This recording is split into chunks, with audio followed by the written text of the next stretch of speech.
First things first, welcoming video, coffee shop. What is the coffee shop? Well, the coffee shop is basically a virtual coffee shop. Now, what do you do in a coffee shop? Other than drink coffee, well, you sit and chat. You ask questions, you get answers. That's what this is all about. You post this way by clicking on a new post, adding your discussion topic, putting your message in, and you can add files if you want. You can share with your fellow students, post it to the forum. That's how that works. We'll go back to the general class. So that's coffee shop. Now, one interesting thing about this course is a continuous enrollment. So at any given time, if you wanted to find who's in the course, you should go to the participants.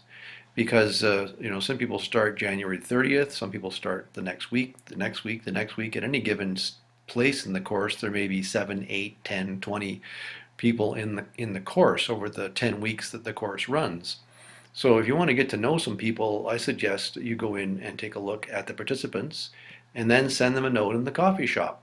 You can also message them if you want to. Right now there's nobody in this course because I'm just building it again. But that's the place to go, participants. All right, and then we'll go back to the course. So coffee shop, that's very important. General news and announcements, good place to go to get information, to ask questions. Now you'll notice there's the main headings of the course. It's kind of broken out into topics, and the topics go over these series of weeks. So starting at the beginning, we have the orientation topic. And in this, we have some videos, like the one you're reading right now, or looking at right now, which is here, and a bunch of other stuff, policies, and so on. The one thing I wanted to point out here is this, how to use the course schedule checklist. That's a very important thing to look at. Print this out and put it up on your wall. That basically is a step-by-step, week-by-week schedule of what you should do when to hand things in, and so on. And that's really important to do. It's really important to be self-regulated, to basically get your act together and know what you're doing and when. And then you'll be successful in the course. Okay, other stuff here that's really interesting. Now, the first topic is reflective writing. This goes through, as you can see, basically the whole course. You have to hand one reflective writing piece in week 2, week 5, and week 9, and I give you feedback on those things. I send it back to you with some comments. There's some topics for each week, and some resources to study. So that's pretty straightforward. The next topic is the course profile, and I'm not going to get into the details right now. There's a ton of stuff in here. But basically you have to develop a profile, which is a fancy way of saying goals, objectives, or outcomes for a course. And you can choose whatever course you like. It can be a formal course that you teach at a college or university. It could be an informal course that you do Saturdays at a rec center. It could be a course on how to drive a tractor, or it could be a course on English literature. It's up to you, and I strongly recommend that you make it as practical as you can. You can also redo or refine an existing course if you're teaching one and you're not satisfied with it. So make it practical for your job, and let me know if you have any questions about that. Just talk to me about it. Okay? So this is weeks 2 to week 9. There's things you have to hand in week 4. The profile draft has to be handed in week 4. Week 3, before that, we'll have a Skype talk to make sure that you're on track with everything and not confused, and basically have been able to choose an approach for designing your profile. And the 2 approaches we have here, competency-based, which is CBE, outcomes-based, which is OBE. So once you decide what you basically should have done by about week 3 in the course, then you get into the section that is relevant to you. There's overview things of both approaches here, videos and information. So you'll get a good grounding in both, but the work you're going to do to hand in is basically in here. The how-to videos and the best practices are either in the CBE section or the OBE section, depending on what it is that you're doing. And then, of course, the assignment submission area. I think that you all know about this. Basically, you click on this, and then you drop your assignment into the area that's required. It's very straightforward. And then it shows up in my box, and I mark it.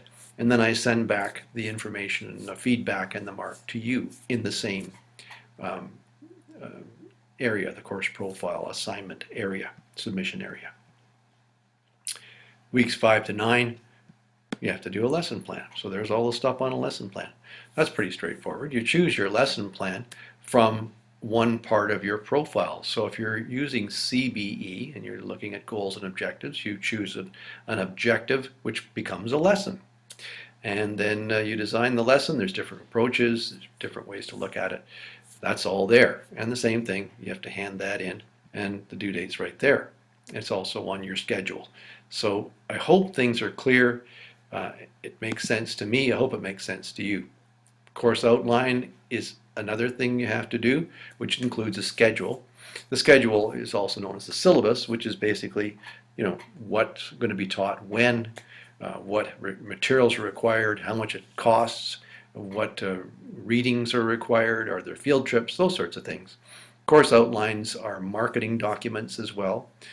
You can do a workshop outline as well if you're doing a continuing education type course, and that sometimes is in the form of a brochure. So you can get creative in this.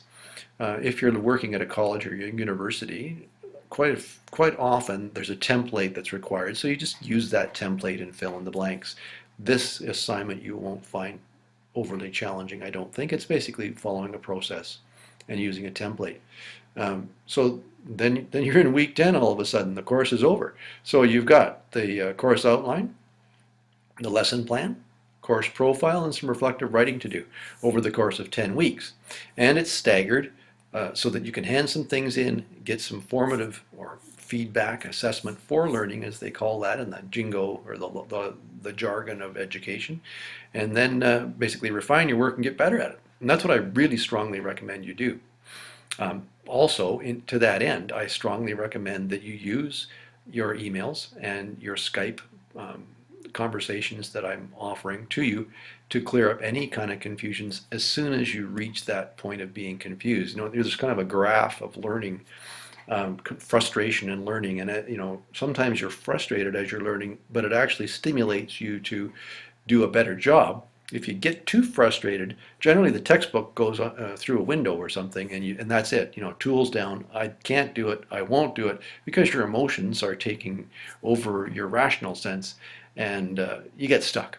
So before you get to that textbook throwing stage, give me a call, get a Skype conversation going, send me an email, and we'll talk it through, and you will get past that foggy stage or that frustrating stage and be able to do what you need to do. So I hope this has been a bit helpful. As I said before, if you have any questions, please let me know. I'll talk to you soon. Thanks very much.